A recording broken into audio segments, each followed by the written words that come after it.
They did not know it would be their last sunrise. On the morning of August 24th, in the year 79 A.D., the city of Pompeii woke like any other day.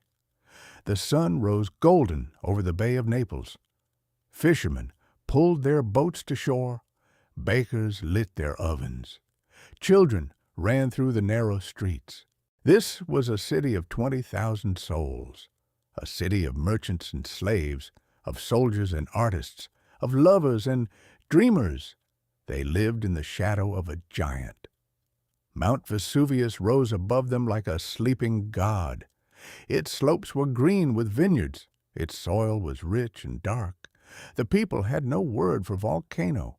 They did not know what slept beneath the earth. Pompeii was a jewel of the Roman Empire. Its streets were paved with stone.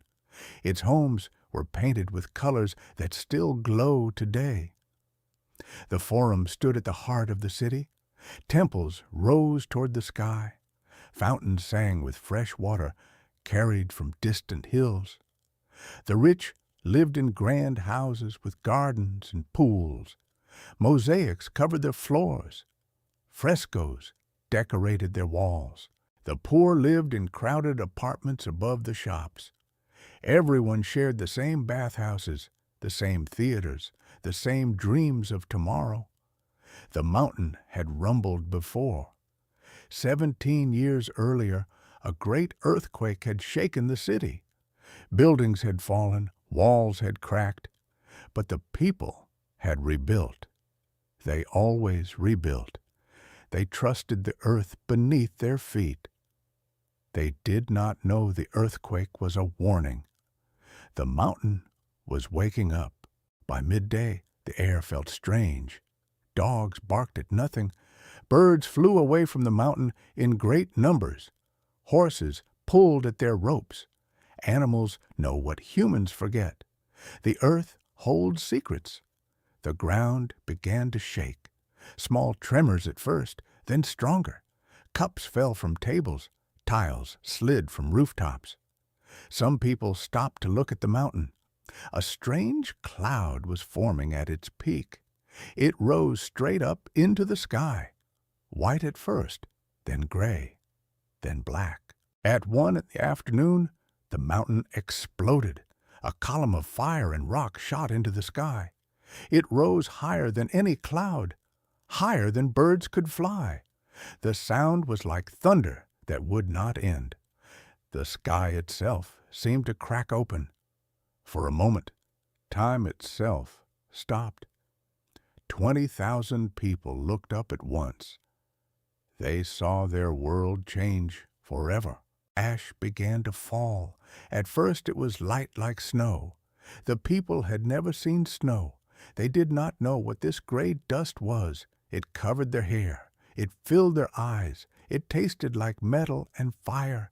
The ash fell faster. It piled on rooftops. It blocked the streets. The sun disappeared. Noon became midnight. The only light came from the mountain itself. Rivers of fire flowed down its slopes. Some people ran toward the sea. They hoped the boats would save them. Others hid in their homes. They closed their doors against the ash. They covered their faces with cloth. They prayed to gods who could not hear them. Mothers held their children close. Fathers tried to dig through the ash that blocked their doors.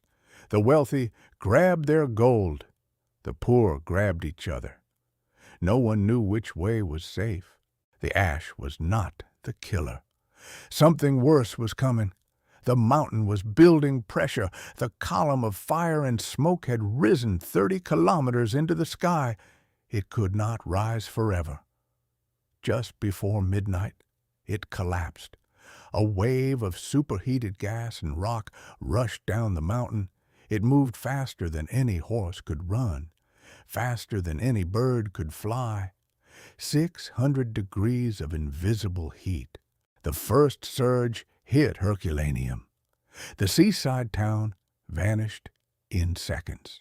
The people there did not suffer. They did not have time to suffer. The surge lost some power crossing the distance, but more surges followed. Each one reached further. Each one claimed more lives. At 6 in the morning, the fourth surge reached Pompeii. It lasted less than a minute. In that minute, a city was silenced. The heat was so intense that it transformed everything instantly. People were frozen in their final positions. A mother bent over her child. A man covered his face with his hands. A dog twisted against its chain. They became hollow spaces in the hardening ash, their last moments preserved for eternity. Silence fell over Pompeii. The ash continued to pile, meters of it. Layer upon layer, the city disappeared, the streets vanished, the temples sank, the fountains went quiet. Within days, no trace of Pompeii could be seen. The mountain had erased an entire world. For 1,700 years, the city slept beneath the earth.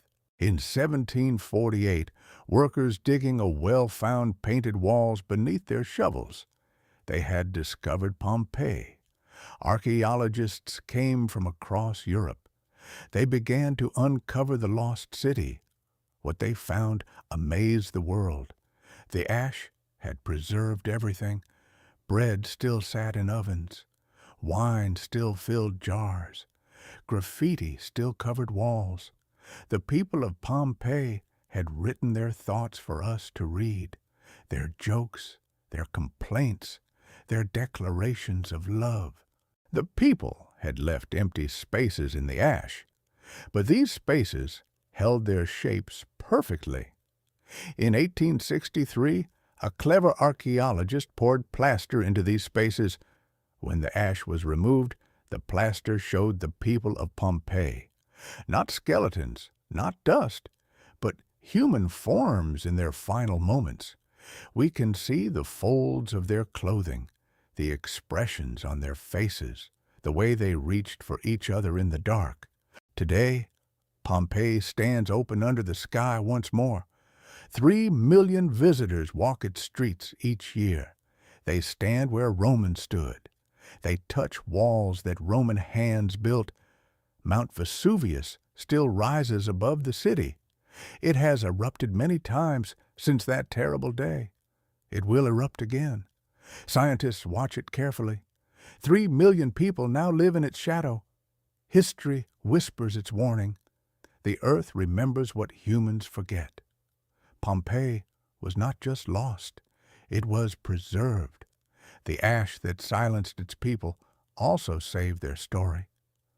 We know more about daily life in Pompeii than almost any other ancient city. We know what they ate, what they wore, what they believed, what made them laugh, what made them cry. They were not so different from us. The people of Pompeii woke on their last day like any other. They had plans, they had worries, they had dreams for tomorrow. They could not imagine that tomorrow would never come. They could not imagine that their city would become a time capsule. They could not imagine that 2,000 years later, strangers would walk their streets and remember them. This is what Pompeii teaches us. Time is not promised. The earth is not safe, but love remains. In the ash of Pompeii, we found a mother still holding her child. We found friends who stayed side by side. We found a man who went back to save someone he loved. The volcano took their lives, but it could not take what mattered most. They are still together. They will be together forever, and we remember them still.